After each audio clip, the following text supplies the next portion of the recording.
သိန်းတော်တူ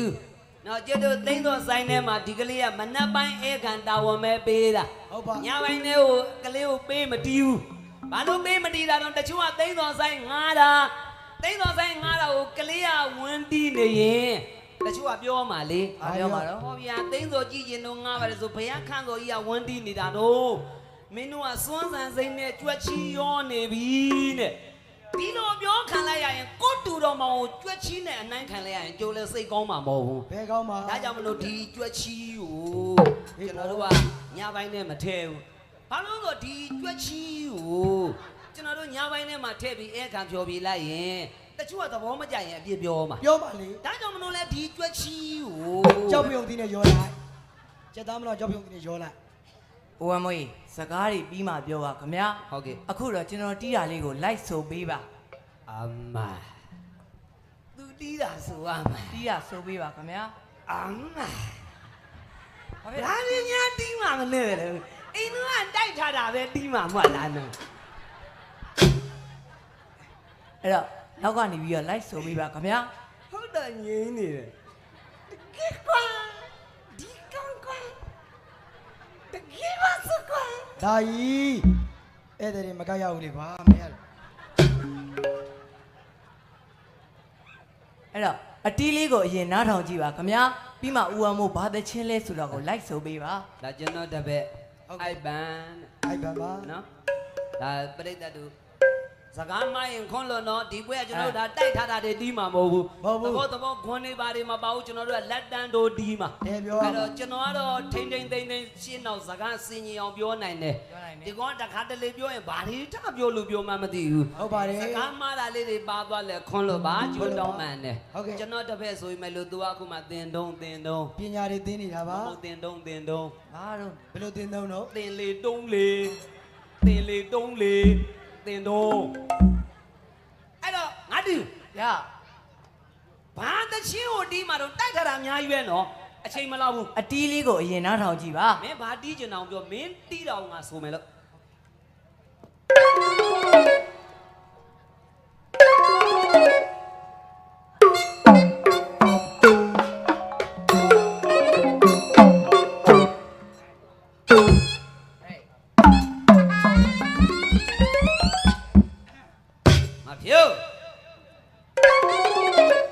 ရှုံးထားတဲ့ကောင်နဲ့တူတယ်ကြည့်ရတယ်ဖြတ်မပေးဘူးနော်မေ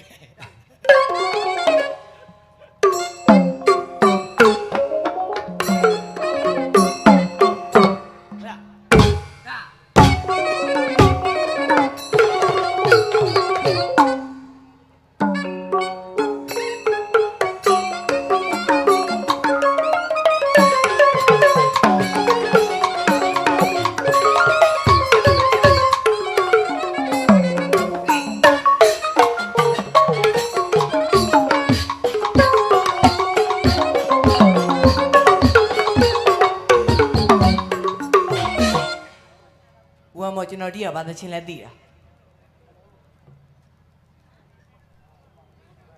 ပဲစားတော့တယောက်ချီးပန်းတော့တယောက်မလုံးနဲ့ဘာလို့နော်ပဲစားတော့တယောက်ချီးပန်းတော့တယောက်မလုံးနဲ့ဘာဖြစ်လို့တော့မင်းဘာတီးတာတော့ပြော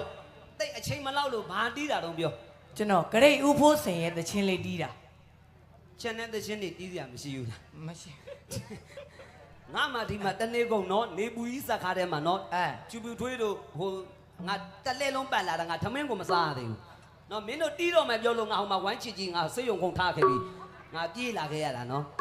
အဲ့တော့နည်းနည်းလေးတော့ညာအောင်မညာပါငါမှအတန်တိတ်ပြီးမပါခြင်းတော့ဘူးမပါခြင်းတော့လားနော်အတန်မပါခြင်းတော့ဟုတ်တယ်ကျွန်တော်အကျမ်းမာကြီးကတိတ်ကောင်းတာမဟုတ်ဘူးဘာလို့အဲ့တော့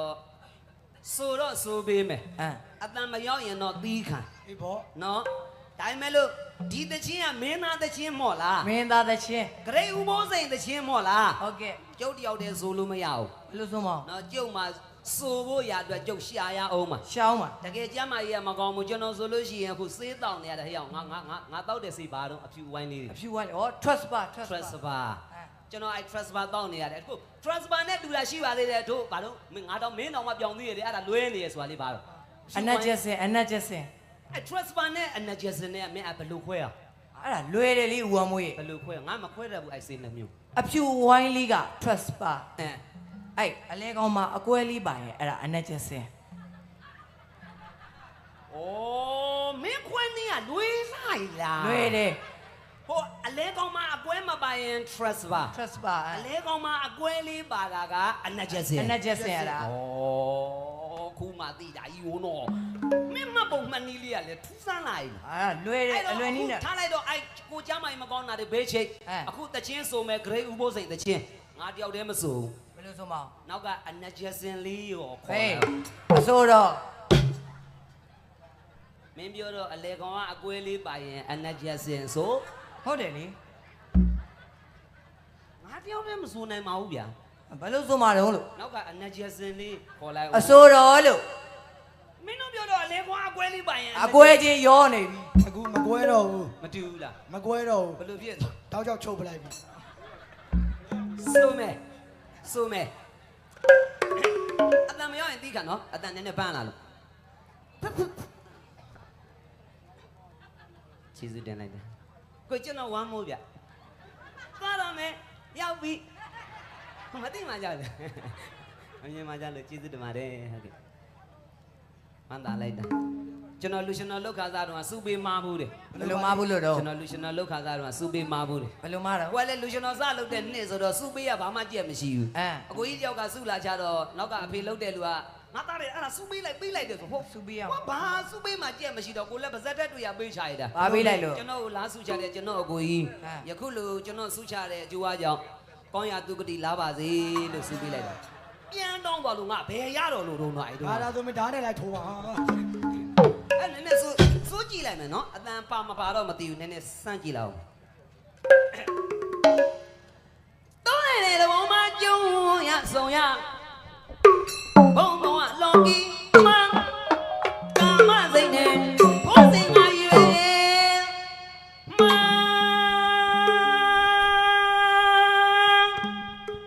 ပါသေးတယ် ပါလား ဒါပေမဲ့ကျွန်တော်အကိုကြီးမကြိုက်ဘူး ဘာလို့ ဆက်စရာမတူတော့ရမနာမယ်စိုးမ စိုးမ ညီလေးအကိုကြီးမကြိုက်ဘူးကွာအကိုကအဲ့အကိုမျိုးမကြိုက်ဘူး ဘယ်လိုအကူမြင်ကြ အကိုကဟိုအကိုမျိုးမှကြိုက်တယ် ဘယ်အကူတော့ တို့ခမရတို့လည်းကြုံဘူးမှာပါရွာတွေမှာဆိုရင်ဗီဒီယိုဇက်ကားတွေပြတဲ့ခစ်တုံးက ဘယ်လိုမျိုးတော့ ဗီဒီယိုယုံကကြော်ညာတဲ့အကိုတံမျိုးကျွန်တော်ကြိုက်တာ ဗီဒီယိုရောကြော်ညာတဲ့ မင်းတို့မမယူမင်းတို့မကြောက်ဘူးဒီကောင်နေကြားဘူးမှာ ဘာပါလဲ ဗီဒီယိုယုံတွေကကြော်ညာတဲ့အကိုထစ်တာမျိုးယနေ့ည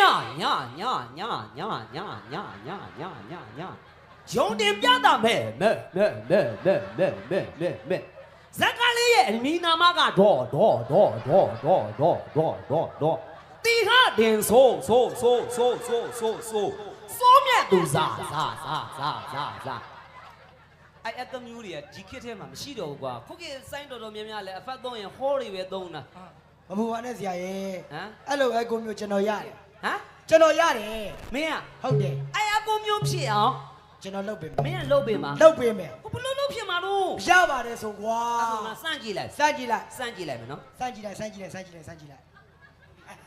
မဆိုးကြရနိုင်အကူတွေကပါနေပြီစမ်းကြည့်မယ်အဲ့ဒါဟယ်လိုတစီ စီ အဲရတယ်ရ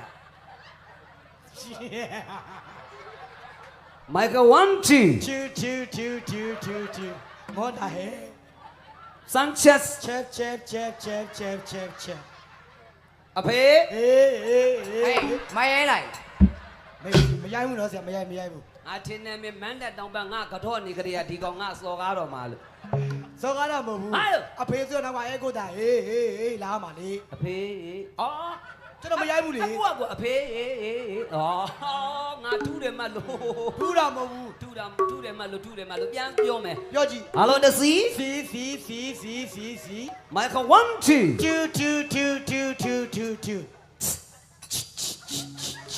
အကူကနည်းနည်းကွာကြံနေခဲ့သလားအဖေ အေး ကရွန်းတွေ ဒင်းတွေ အကူလို့ရတာဂျေနန် စိတ်မစနဲ့ မက1 2 2 ငါသား ပြား အဲ့ကြောင့်မိုက်လိုက် အကူမျိုးပူကြိုက်အဲ့အကူမျိုးပူကြိုက် ညာ စိုးမယ်ညီတော်မောင်စားလာနော်ညီလေးစိုးမယ်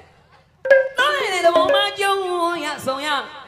ဘုံဘဝလော်ကီမကာမစိတ်နဲ့ကိုယ်စင်ငါရွေမနွယ်ကြည့်တော့ မောင်မတဘောတော်ပြီးခွေရဒီလေးသားနဲ့ညီတော်ကောင်းကြီးတွေ့တာကတန်ရောက်တဲ့နောက်ဒါကြောင့်မို့မကင်းမစီရမလို့တာဘုံမဝင်းနေရဘိုးစိန်ကမကင်းမစီရမလို့တာဘုံမဝင်းနေရလူရဲ့လုံးဖြစ်ရတဲ့တန်ရောတနာခန္ဓာဘောဘောတော်ရောက်ဆောင်မနေရမပြောင်းမေရီတန်နာဒေါ်လီဝါဒပမ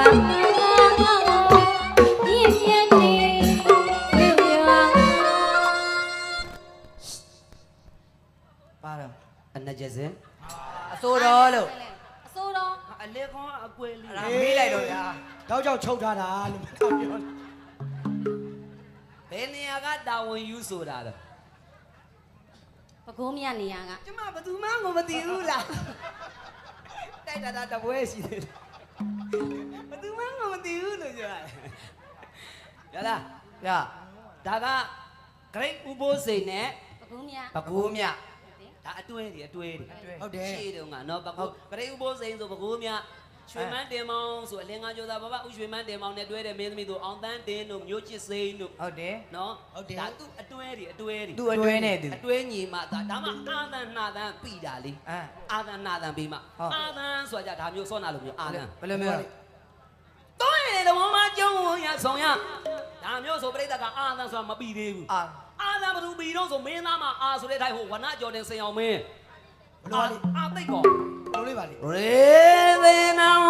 အာဘီသေသေမီယောဟွန်နန်တကြနာနာနာကောင်းရလားဗျာလို့ ဘာဖြစ်တော့ ဟုတ်ပါလို့ အန်ချိတ်ပြီးငိုတာဒါအာသန် အာသာ နှာသန်ကြတော့အလုံးမဟုတ်ဘူး နာသားဘယ်လိုတော့ ညီမလေးဖုန်းနံပါတ်ပေးရော ချိဘူး ဖုန်းနံပါတ်တော့မရှိသတ်ပတ်ပေးရမှာ ကျုပ်တောင်းမှန်ပြီးသားနော်ကျိုးတောင်းမှန်ထားတယ်နော်အဲ့ဒါကျိုးတောင်းမှန်ထားအဲ့အင်တာနက်ပေါ်တင်းချိုက်စမ်းပါဗျအဲ့ဒါကြီးတီးအောင်ပထမပိုက်ရှိသေးတယ်ကြံသေးတယ်အပိုက်တွေကဘယ်လိုလဲ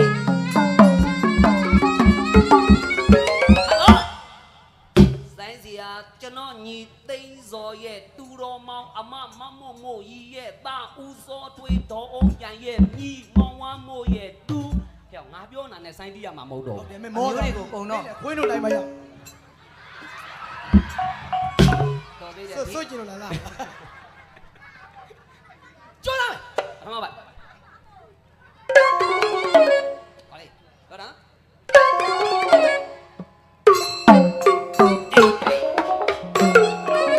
ခါတော့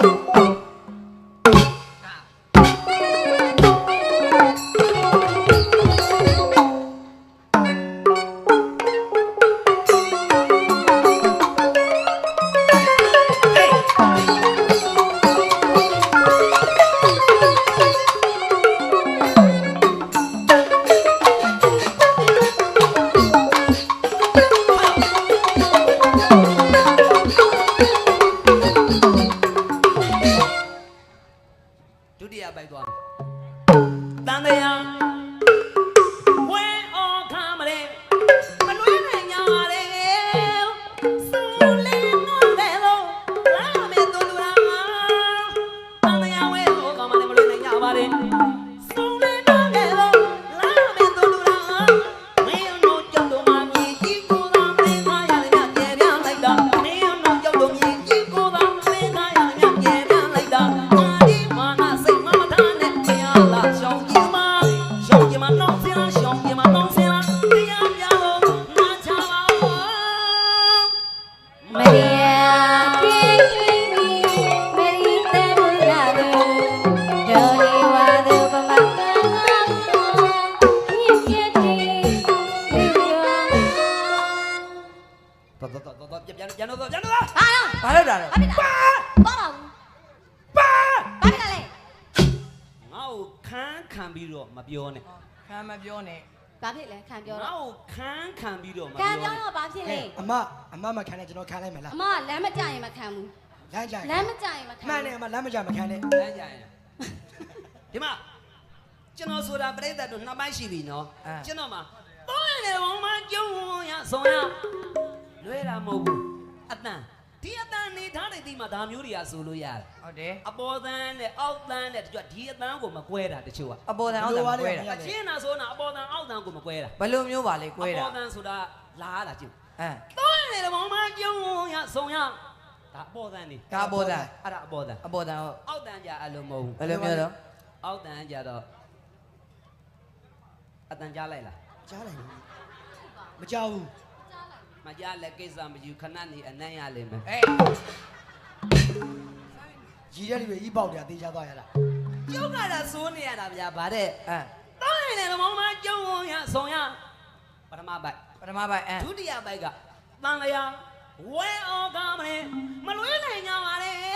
စုံလင်းနွားတယ်လို့ကျုပ်ကတာပင်မကဆိုနာသူကပထမလာလဲအမယာကင်းနီဒုတိယပိုက်ဆိုတော့လေအမယာကင်းနီ နေမကောင်းလို့ နေမကောင်းနိုင်ပါရှောက်ပြောမနေနေကညောင်ဦးကမတ်ကျင်ရွှေသူ့မောင်မောင်ပြန်စီစာပြန်လာကြနာပဲ ဘယ်လိုပြန်လို့ ဘ တော့ လိုပါလေဟာ သူ့မောင်မောင်ပြန်လာစေချင်လို့စာပြေးတဲ့မောင်ပြန်နဲ့မောင်ပြန်အမြန်ပြန်လာခဲ့ပါမောင်ပြန်တဲ့မောင်ပြန်မပြန်နိုင်လင်စာတော့ပြန်ကြည့်အောင်တော့ပြန်လိုက်ပါဦးမောင်ပြန်နဲ့ကဲ ပြန်လာလေးကြီးပဲ ပြောင်းပါလား အမအဲ့ဒါစိတ်ဆိုးသွားတာမင်းသားက မင်းသားစိတ်ဆိုးသွားပြီ စိတ်ဆိုး ဒေါနာထွက်သွားပြီ ဟာ ဒေါနာထွက်သွားပြီ ရှော့ပါစိတ်ရှော့မင်းရှော့ အဲ့တော့ငါတားတင်းနေ တင်းနေလား ဟုတ်လား အဲ့ ငါ့ တော့ ကိုပြော့အောင်လုပ်ပြီ ပြောင်းအောင်ဘယ်လိုလုပ်ရမှာလဲ လွယ်လွယ်လေး ကျွမ်းပါတယ် ပြော့ပါလွယ်လွယ်လေး ငါပွေပတ်ထားလားဟိုကနေကျွမ်းပါတယ်ငါပြော့သွားအောင်နဲ့ချော့ချော့ပကိုးမြကဂရိဥပုံးစင်ကိုချော့ဘယ်လိုချော့ You both sing ကိုပေါမမနိုင်ပြောပြမင်းချပါမင်းအချစ်ချစ်စပါနိုင် You both sing ကိုပေါမမနိုင်ပြောပြမင်းချပါမင်းအချစ်ချစ်စပါနိုင်ငါနေမြတ်ဒီအတူချလို့ဘကုမြနေပြောရနေစတဲ့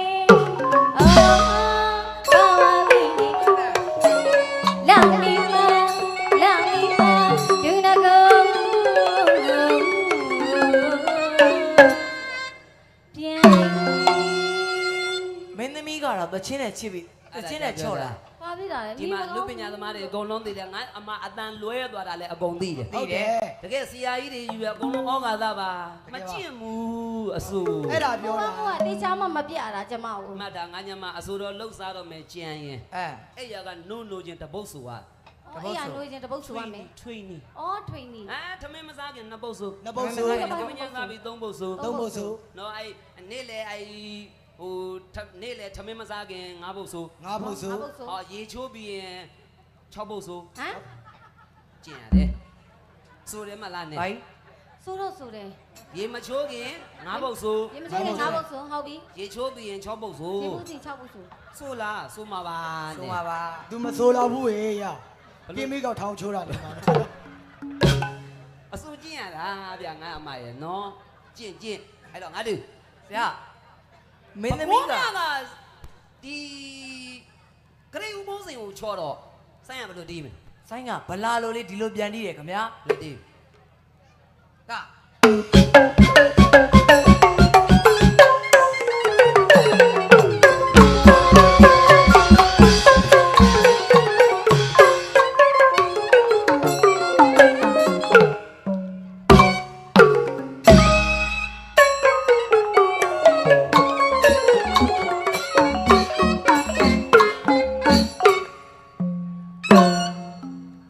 ကျွန်တော်တို့အနုပညာသမားတွေအကုန်သိတယ်ပရိသတ်တို့ကြတော့အနုပညာနဲ့နဲ့ဆက်ဆက်မှုအားနေတော့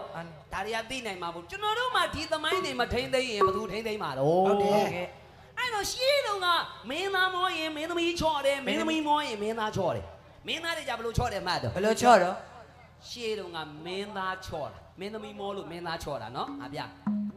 ဟိုတောင်တန်းကြတော့မောင်ထမ်းလို့ခေါ်မယ်ပြော ဘာပြောရမှာလဲ ဩဝမ်းသာလိုက်တော့မောင်ရဲ့ ဩအဲ့လိုပြောရမှာ ရှေးမင်းသားချော့ ဟုတ်ပြီဟုတ်ပြီ မင်းသားချော့တာလေမင်းသမီးကမောနေလို့ဟိုတောင်တန်းကြတော့မောင်ထမ်းလို့ခေါ်မယ် ဝန်တန်လိုက်တာမောင်ရဲ့ ဟိုတောင်အကွေ့ကြမင်းကိုမောင်ပွေလို့ထားမယ် ဝန်တန်လိုက်တာမောင်ရဲ့ အဲ အာ အဲ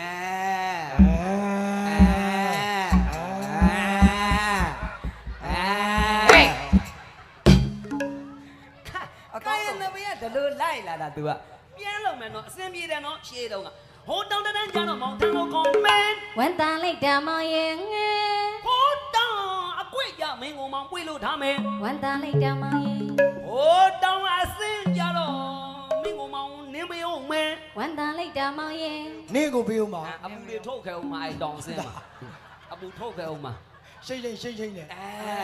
ဟိုတောင်းအစင်ကြတော့မင်းကိုမောင်နင်းမအောင်မယ် ဝန်တန်လိုက်တာမောင်ရဲ့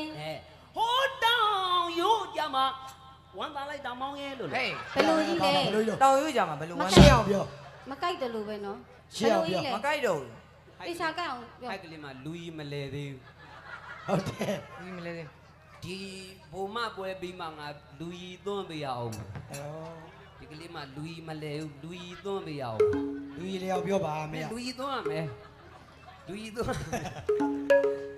ပြန်ငါကန်တော့မကြိုက်ပါနဲ့ မကိုက် ဟိုတောင်းတန်းကြတော့မောင်ထန်းလို့ခေါ်မယ် ဝန်တန်လိုက်တာမောင်ရဲ့ ဟိုတောင်းအကွေ့ကြမင်းကိုမောင်ပွေလို့ထားမယ် ဝန်တန်လိုက်တာမောင်ရဲ့ ဟိုတောင်းအစင်းကြတော့မင်းကိုမောင်နင်းပေးအောင်မယ် ဝန်တန်လိုက်တာမောင်ရဲ့ ဟိုတောင်းရိုးကြမှာဝန်သားလိုက်တောင်းမောင်းရင်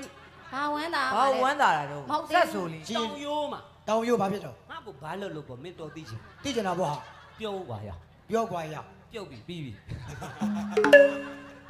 ဒါမင်းသားချော်တာအဲ့မင်းသားမောသွားတော့မင်းသမီးကဘလို့ချော်တာ ဘယ်လို သမီးရ ကဲ ချော့တယ် ဒီမှာလူ မင်းသမီးချောတာဒီလိုချောရတယ် ဘယ်လိုချော့အောင်ငါမချော့တယ် လိုလေးလန်ပြီးတော့ ချောက်ပြမင်း အဲ့ဒါမှသွား ငါလောက်ပါငါနည်းနည်းပါစေးပေးပါဦး စိတ်ကတော့တော်တော်ကောင်းတယ် ကွိုက်ပဲသင်ပေးလိုက်ပါကိုကကျွမ်းနေဒါရင်းနဲ့ကြာ သိကြပြော ဒီမှာ မန္တလေးတောင်လို့ပြောလိုက် အဲ့လိုပြောမှာ ကိုယ်တောင်းလေးဝါသနာပါတယ်လေဟိုတနေ့ကမန်းလေးတောင်းသွားတော့နင့်သတိရနာ ဟုတ်လား ဒီဝေးချိုတောင်းသွားတော့လည်းနင့်သတိရနာ ဟုတ်လား ဒီခေါင်းလေးတောင်းသွားတော့လည်းနင့်သတိရနာ အေး ငါတောင်းတိုင်းတောင်းတိုင်းကိုနင့်သတိရနေ ဟုတ်လား တောင်းနေသွားရင်သူ့သတိ အဲ့လိုပြောရှင်းအောင်ပြော မန္တလေးတောင်လို့ပြောလိုက် မန္တလေးတောင် အလံမဝေးအောင် ကြိုက်တယ် အဲ့နေပြီကိုက်တယ် ကြောက်စဲတောင် ကျောက်စေတောင် ဟောလျှောက်လဲအောင် အဲ့လေကြိုက်တာပဲ တောင်သားတောင်လို့ပြောလိုက် တောင်နာတောင် ဟုတ်ကဲ့ဟုတ်ကဲ့မမဟုတ်ကဲ့ ဘာလဲ ဟုတ်ကဲ့ပါမမရဟုတ်ကဲ့ပါလို့ ဒီမှာလေ ကျွန်တော်နေ့ကနေ့နည်းနည်းပင်မလာလို့ခင်ဗျ နောက်ပြီးတောင်ကြမ်းပန်းတော့မန္တလေးတောင်လို့ပြောလိုက် မန္တလေး ပေါ် တောင် ပေါ်လေးနဲ့လဲရင်လဲလိုက်ပါကွာဒီကောင်ကြီးပေါ်လေးနဲ့လဲရင်လဲလိုက်ပါတော့ကွာ မန္တလေးတောင် အလံမဝေးအောင် ကြောက်စဲတောင် ကျောက်စေတောင် မာတချင်းဆိုရတဲ့လူကအတန်မုံမှုဟိုဘက်ကအတန်တွေထဝေါ်နေတယ်ကြီးကိုကြောက်စဲတောင်လျှောက်လဲအောင် တောင်သားတောင်လို့ပြောလိုက် တောင်နာတောင် ဟုတ်ကဲ့ပါမမရဟုတ်ကဲ့ဟုတ်ကဲ့ဟုတ်ကဲ့ပါမမရ ဘာလဲ တောင်းသားတောင်းကြောင်း ချော့မရဘူးငါကျင်တော့ချော့ထက်ချော့အစွမ်းနာပိုက်လောက်နဲ့ငါမကျင်တတ်သေးဘူးထက်ချော့ မြစ်တရားရဲ့ငယ်ဆိုင်တမုံသိမမမုံရဲ့စာပြုံးပြုံးကြည့်ပါတိုက်ခဲပြီးပြီးတော့ကြည့်ရ ဟေး မြစ်တရားရဲ့ငယ်ဆိုင်ပါလို့ပိုင်တိုင်းတမုံသိမမမုံရဲ့စာပြုံးပြုံးကြည့်ပါတိုက်ခဲပြီးပြီးတော့ကြည့်ရ လေ ရပါတွေ့အပိုင်တိုင်းရပါတွေ့အပိုင်တိုင်းအလားမယူမြပါလို့သူက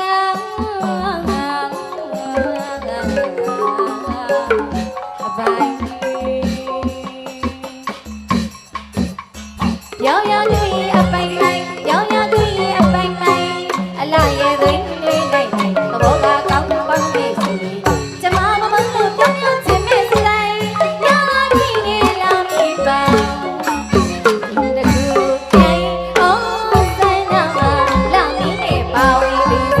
ရရဲ့ပကုမနေသမျှကစာတတ်တဲ့ပိတတ်တဲ့လာရပြီးတိုက်တွန်းမလို့မနိုင်အော်ဆိုင်နာ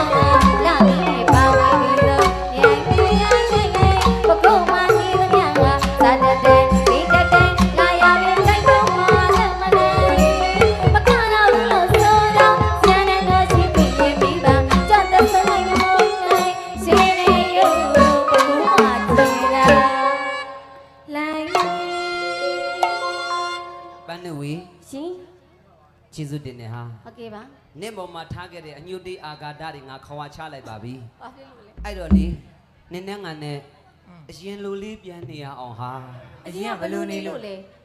ခုလိုပဲလေ ဩ သွားရပြီထိုင်းတော့ ကဲငါတို့ ကြာ နော်အချင်းက45မိနစ်ပေးတာနော်အဲ့တော့ဒီနေရာမှာဒါပရိသတ်ကိုကိုရီးယားပြောရမယ်ဆိုဘုံမပွဲမှာလာပြီးပါရမီဖြည့်တာ ပါရမီဖြည့်တာ နောက်ဆုံးပိုက်ဒါပြီးအလူသချင်းဆို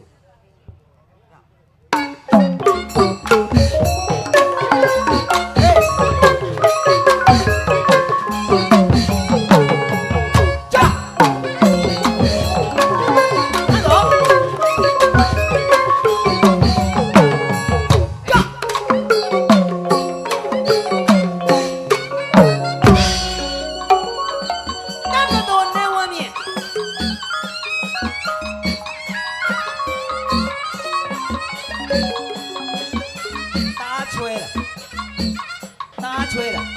တိတ်တရ900လောက်ရောက်သွားပြီ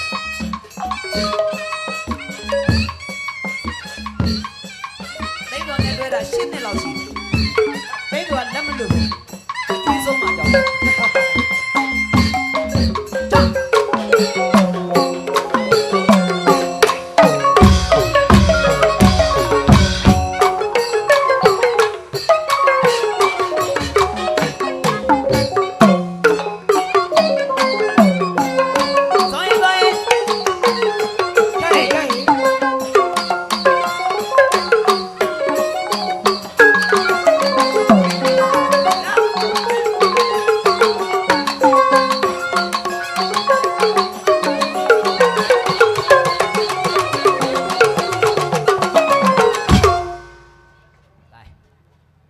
ဆရာနိုင်ဘယ်လောက်ရှိသွားပြီ